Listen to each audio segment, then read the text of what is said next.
What got me into playing music was I got in a play in the 8th grade, and it's what was called junior high school.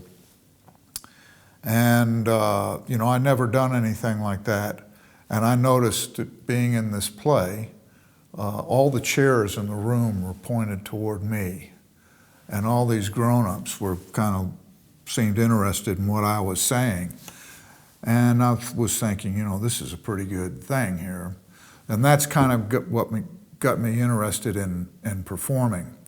And early on, I saw songwriting as kind of theatrical in nature. And I was not interested in letting people know everything that was going on inside of me. I just was interested in, you know, sort of building these characters. So the connection between songwriting and drama was always there for me. And I think it was, for me, it was kind of a breakthrough because I didn't have to write in a confessional way about my own life. I could write about World War I soldiers or dope smugglers or whatever, boxers, anything, icebergs. You know, I could move my consciousness anywhere and write about it. And I think that by doing that, I was able to get deeper into myself. What I wouldn't say to people about myself, I would, if I created another character, I could say it through that character. I was living in Atlanta at the time, and the girl that I was living with got sick of me and kicked me out and said, "You need to go." She was saying, "You need to go to Nashville because you're impossible to live with here. You need to go someplace where they're doing music." And at, you know, the time, and I think it's probably still true, you could go to do music. You could go to Nashville, you could go to New York, you could go to Los Angeles. Nashville was relatively near, and Chris Christopherson had made his mark in Nashville, and that opened up what kind of songs you could write. It wasn't just for sort of farm people, it was for everybody. And also I knew some people in Nashville, so I knew that I would have a couch to sleep on when I got there and a little time to get my feet on the ground. They're suckers, says John Dillinger.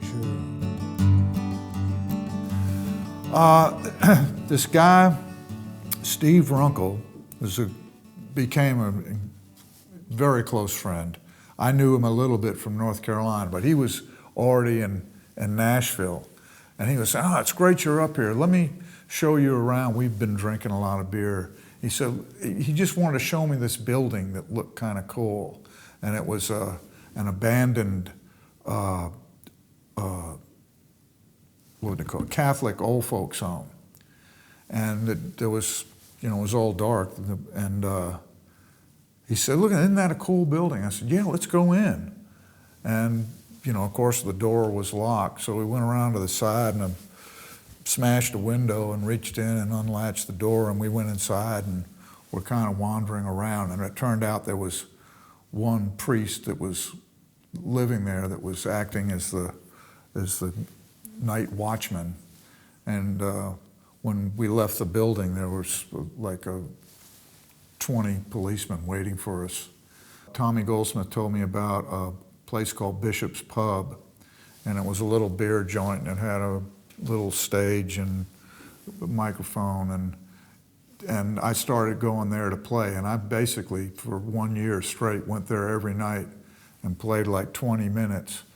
And I had a place when I wrote a song and I could go out and see how people reacted to it. It was great. And Bishop's Pub, every now and then, Guy Clark would come in. And I'd heard, you know, as soon as I got to Nashville, I was hearing about Guy Clark. And he had just put out Old Number One. And that was a big deal. That was one of our guys that got to make a record. And he was someone that you could meet and you could say, "Hi, Guy," and he'd talk back to you, you know? And it just seemed incredible. And then, of course, Townes had come by, and then Rodney Crowell. And there were people who were soon to be well known if they weren't well known already. But, you know, I just had my kind of way I was going, and I was learning really how to write at that time. I was really focused in on that. You look back on a period like that and you see only the good, and there was so much of it, but everybody that I knew was just totally broke. And you would work some little job to make some money, but it was just this constant scramble to find a place to stay, and and it would wear you down, and you could get pretty depressed about the whole thing. For me to move to Nashville was me saying, I'm going to play music, and this is where you go to play music. And if I didn't get gigs a whole lot, I was still there to do that. And it was a conscious decision of mine to be in charge of it in a way. But every day you'd wake up and it was completely wide open what you did, and you just pretty much have fun and somehow make enough money during the day to spend it all that night in some bar. I remember like playing at Bishop's, you'd pass the hat and you might make $5, and you just like stashed the guitar in the back, left Bishop's, and went down to the exit in, which was where the sort of more famous acts would play. That was what you were always shooting for, was to get a gig at the exit in.